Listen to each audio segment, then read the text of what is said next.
I used to be on this sort of infinite quest to find the perfect productivity system, the perfect combination of apps that will magically make me just get all my work done. And obviously there's no such thing, but it did help me realize that when it comes to productivity or time management systems, for me, simplicity is key. So I've been taking on this mindset recently of starting with the simplest possible tools and systems and only updating them when either my life demands start to increase or the systems start to break. So my current system uses just three main components: a task manager, a calendar, and a notes app. And it's still pretty similar to my simple productivity system that I made a video on earlier this year, which you may have seen on my channel, but it's changed a little bit since then. So this video is sort of an updated version about what I currently do now. And I also added a section on how I use my notes app for project management. Sorry if I sound a little congested. I'm still getting over a bit of a sinus infection from earlier this week, so bear with me. All right, so the first component of the system is the task manager. And for that, I've been using Todoist. If you've seen my older videos, you may have noticed I've switched from Things 3 to Todoist. I still love Things 3. It's probably got the best interface of any sort of productivity app on the App Store. But I switched to Todoist because Things 3 just wasn't really getting as many updates, it seemed like. It seems like the Todoist team has been a lot more on top of, implementing new features. They've got like even some AI features and just, they seem more on top of things. I'm hoping that the Things 3 team,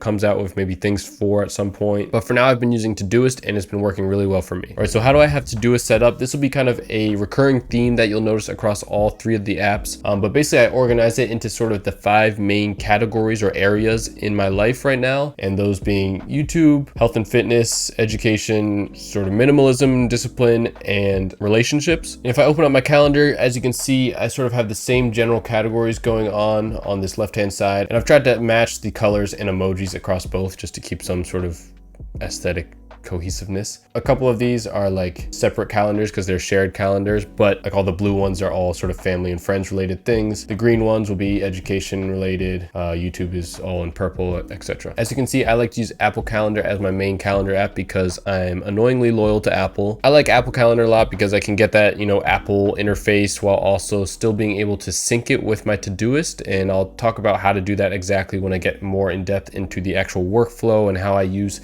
the calendar in conjunction with the Todoist app. And so as you can see, for each of the major areas of my life, I've set up kind of a time block for when I want to dedicate time to each of those areas. And I like to use this as a nice framework for deciding when I'm going to do certain tasks. So I've set up blocks for all the sort of basic recurring things in my life: when I'm going to wake up, when I'm going to go to sleep, when I'm going to eat my meals, when am I going to work out. I've got blocks for when I'm going to work on YouTube stuff, when I have to work on things for my day job, when I'm going to spend time learning, relaxing with friends and family, etc. And so these blocks are nice because it gives me a general idea of where I'm dedicating most of my time in my life. And especially with the color coding, it gives you a nice visual representation of what you're prioritizing in life. All right, so there's sort of a basic 3-step process that I follow that ties both the calendar and the to-do list apps together and allows me to decide specifically what I'm going to do and when I'm going to do it. And this process is collect, organize, and schedule. So it all starts with collecting various tasks throughout the day as I think of them. So usually I'll do this by just using the Todoist app widget on my iPhone. On the lock screen, you can just really easily click the little widget and it'll open Todoist straight away, and you can quickly just type in a to-do and add it to your inbox. You can also add a shortcut on your Mac to quickly add a new task to Todoist, and this will go straight into your inbox. And the key here is to not really worry about the specifics of the tasks, but just really make sure that you, as quickly as possible, add that task to your inbox in Todoist before you forget about it and get distracted by something else. And step 2 is to organize all the tasks and reminders that we've collected throughout the day. So at the end of the day, I'll open up my inbox in Todoist and go task by task and assign each of them a priority and then drag it to its respective category. And how I sort of use the priorities in Todoist is priority 1 is the highest priority task that maybe require the most effort and could be, that one task that you need to accomplish on the day. And so I'll reserve this for things like recording or editing YouTube videos, or, something big that must get done that day is both urgent and important. Priority 2 are my primary tasks. And these are things that are still important and impactful. And I do definitely want to do them at some point, but they're maybe not as urgent and not really that one main thing that I need to accomplish on a given day. And priority 3 I use for my secondary tasks. And these are things that are still important. Like I still want to do them at some point, but they're not really as impactful as power or primary tasks, and definitely not that urgent. And so these tend to be more shallow work tasks or things that don't require that much effort. And so maybe at the end of the day, when I'm lower on energy, I'll pick a couple of these and just quickly bang them out. All right, so looking at what's in my inbox box right now. I want to get my dad a couple of these birthday presents, so that's pretty important. So I'll put it as a primary task and drag it over to my relationships project. I need to calculate what I should eat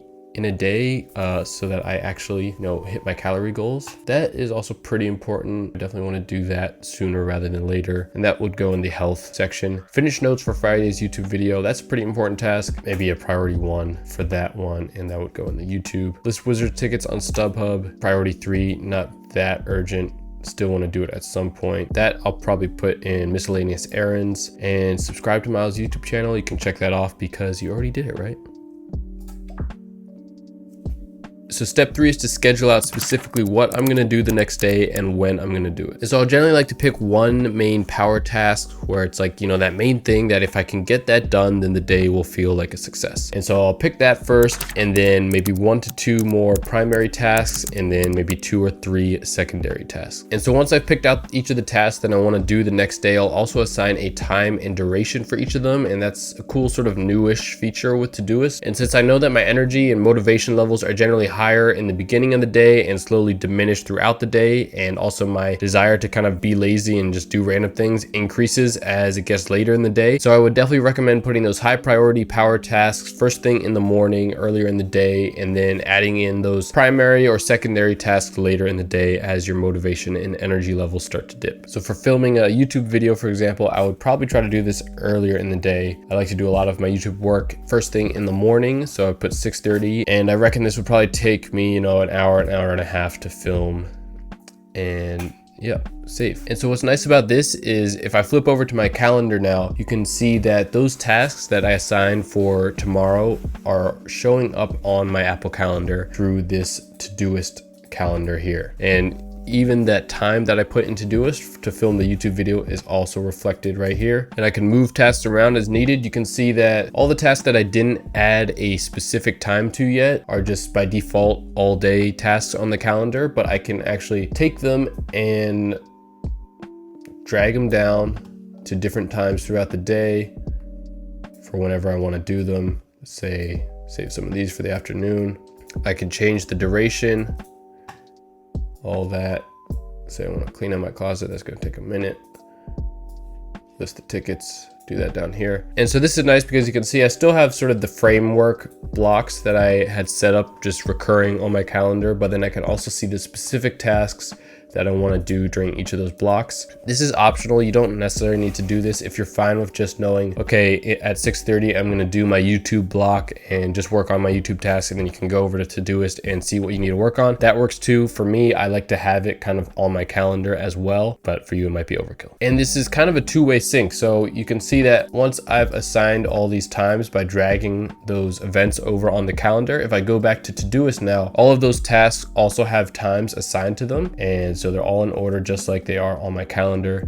So that's pretty cool. And to set up the integration between Todoist and Apple Calendar, all you need to do is open up Todoist settings, go down to integrations, and there's Google Calendar. And so you can add your Google Calendar here, and it'll create like its own sort of Todoist calendar within Google Calendar. And if you use Google Calendar, you can just stop right there and just drag the events around in your Google Calendar. If you're an Apple fanboy like me and are stubborn on sticking to your Apple Calendar, you can of course also add your Google Calendar into your Apple Calendar, and that way you have those same benefits that you get on Google Calendar with the two-way sync in Todoist. If you've stuck around this far through all my sick, congested voice rambling and you've enjoyed the video, please consider subscribing down below. All right, and now for the third component of my productivity system, and that is my Notes app. And for that, I've been using Apple Notes for all my main note-taking and just general project management. I switched back to Apple Notes a while ago after seeing this meme that really resonated with me, basically showing that Apple Notes is king and you don't need to worry about all the complex systems or other apps because it's simple and just gets the job done. And it's not to say that I don't like apps like Notion. I think just at the current moment, I need something that's more simple and bare bones so that I can just focus on getting the work done. But I would definitely like to get back into using Notion more at some point. I just think I need to figure out the right setup or system that works well for me. But for Apple Notes, I basically follow Tiago Forte's sort of note-taking system here, where I have the inbox, which is just the default sort of notes folder. And so any just quick notes that I'm taking will just go into this inbox that I can sort later, similar to how I do it in Todoist. And then we've got projects. This is just notes for things that I'm currently working on, sort of one-off projects. And then there are areas. As you can see, this is set up similar to how I have my Todoist and calendar, with the sort of 5 main key areas of my life at the current moment. So I got YouTube, health, fitness, education, meals and relationships, blah, blah, blah. And then within each of these folders, I've got various notes in here, like just the general plans for my YouTube videos, workout plans, meal plans, just different notes on books I'm reading, various things relevant to each of the 5 main areas. And then third, we have resources, and this I'm still kind of figuring out how best to use. I'm thinking it's more just for functional kind of resources, lists, guides, notes, things that I've taken on various topics that are more kind of for me to reference, I guess, more so than things that I'm actively kind of working on. And then finally, archive is for just any other random stuff that maybe isn't relevant anymore, but I don't want to delete it, so I stow it away in the archive folder, and then I can always go back and search for things in the search bar, and it might come up if I have it there. So that's what I've been doing recently to stay productive most of the time and organize my life. But even with a system like this, I still sometimes find that I just simply can't seem to stick to my schedule or do the things that I plan to do. If that sounds like you, then watch this video here to see how I tried to fix that problem. But as always, do something today that your future self would thank you for.